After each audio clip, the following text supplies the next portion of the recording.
Hello everyone, welcome back to Weaving Web 3. We are live at ETH Warsaw and I'm here with a really interesting project with you, Pyth Network, and I'm here with the community lead. So, what is Pyth Network and why should we be so excited about it? Pyth is a permissionless data oracle, put very simply. We should be excited about it because data is very important to Web3 and bridging the gap between Web 2 data and Web 3 data is going to be an increasingly important aspect of Web3 world domination. Oh, how exciting. Yeah. So what is the difference between Pyth and other oracles? Because right now we've been seeing a big contentious space of many oracles launching, and how are data feeds different to each other? That really depends on what the data feeds are, I think. Pyth is low latency, extremely fast, and extremely reliable. I'd say that's the biggest difference at the moment. Most recently, we just had a really great sort of benchmarking result in comparison to a lot of other price feeds. And we also offer a bunch of different data-based solutions for Web3. So we've got entropy, which is random number generation, and express relay, which is very difficult to explain, but that has to do with auctioning off liquidations, basically, within DeFi. Interesting. Yes. So what does that mean for, like, let's say, users or applications? How can people take advantage or integrations with you to basically have those kind of advantages? Basically, it just increases the efficiency within the space and makes DeFi more approachable for many people and flattens the playing space and makes it a bit more even and fair for everybody to get involved. So, for example, Pyth is permissionless. So if you're building, anybody can plug into Pyth and use the data feeds and any of the other tools, the data tools that we provide. So you don't have to ask for permission. You don't have to go through an arduous, long process. Yeah. Hopefully the integration is really smooth and quick, and just about anybody with a little bit of dev experience should be able to do it.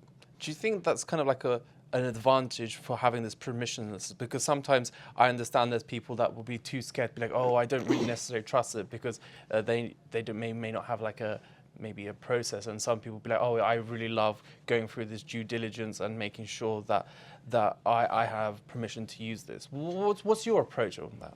I think I like it. The permissionless part of it is very Web3 aligned. Yes. I think of it similarly to having things open sourced. So everybody can audit it, everybody can review it, everybody can use it. There are very, very low barriers to entry, and it's very egalitarian in that way. And that's what, as I said, very Web3 aligned. So people can access it and use it whenever they like, and it's fair for everybody in that sense. You don't have to trust it. Yeah. The more people using it, the more people that have been secured by it, the products and the data tends to speak for itself. We've been around for a long time, and many other projects that are permissionless have also been around for a long time. If they had no sort of security vulnerabilities or hacks or anything, then you generally can tend to trust it more, and that should sort of lower people's fears of those kinds of things. Absolutely. Yeah. So if, let's say, people, developers, institutions, or just users were interested, what would you want to see being used and incorporated into this Pyth? Is there like anything that you'd be like, okay, this is something our data feeds would be really much more advantageous to use over? I'd like to see it used on all data. I would like to see all of the world's data go through Pyth, all of the Web 2 data funneled through oracle. Pyth. Exactly. That'd be great. The more unique use cases for the data, the better, really. We want to provide tooling for people to do whatever they want and whatever they find interesting, and enable that as much as possible. So if you've got a really weird and unique use case, I would love to see it, and we want to make it as open and easy to access as possible so that people feel free and empowered to do those weird and wonderful things with the data. Yeah, absolutely. I totally agree with that. If, let's say, what are the biggest like problems or challenges you have faced, let's say, with being an oracle, or like the things that have opened up to you because we have all this data and access to it? It's a really complicated business. I'd say the hardest thing is explaining to people what it does and why it's important and why they should use it or why they should support people using it, because it's not easy to explain to the layman what's going on or why it's important. That's been as a community lead, that's easily been one of the biggest hurdles, is helping to educate the community and having them understand why this kind of service is really important, particularly within the Web3 space. Okay, that's amazing. So when we sit down here next year, obviously Yeah, you're going to yeah, be back here next year, right? absolutely, yeah. What would you guys have achieved? What steps or plans have you been like? Yeah, this is what we're making our stand. Hopefully, we'll be the #1 oracle in the space. That's the one. But you know, there's inevitably going to be many players within the space, and you may not always be #1. Having security and reliability being #1 and be respected for that would be a huge plus. We've done really well so far, but you can always do better. And providing really reliable data and having people use Pyth in unique ways that are providing value to the entire Web3 ecosystem, Yes, I absolutely. would think would be a very good feather in our cap. That's interesting. And there's also one thing I really wanted to say, because we all attended the talk about oracles and how about the prices are just going down and people don't really care about the users.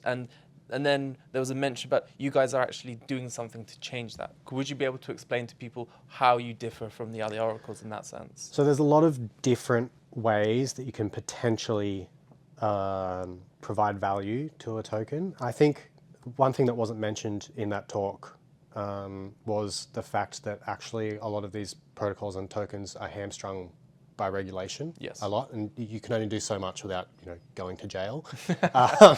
So I think that the biggest thing that we can do is continue to build our case and explain why we're important and why we should be respected within Web3, but also Web2 more broadly, and to help and advocate for DeFi and oracles as much as possible in order to change that regulation so that we can continue to provide value and bring good products and all that kind of stuff back to the community. Because at the moment, it's just simply not possible.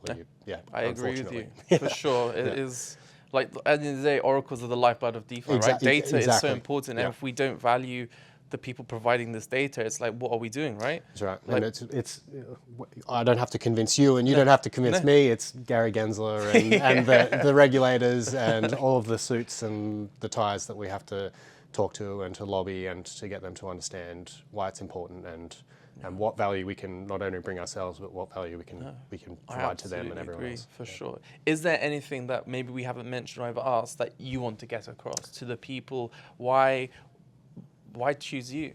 Find yourself a community that is going to respect your time, respect who you are as a person, and is going to take you along with the journey. I think that's really important, to have your time and the efforts that you put into the Web3 space respected and rewarded in a way that makes you feel valued and appreciated. So you should join the Pyth community. Well, that's for that very reason. inspiring. I guess I'm sold. I'm going to the Pyth community then. But yeah, honestly, this has been such a nice conversation, and I really hope people have learned why Pyth is Pyth and why we should be using them, right? Absolutely. Pyth #1. Without a doubt. Pyth #1. This was Weaving Web3 at ETH Warsaw with Pyth. Thank you very much.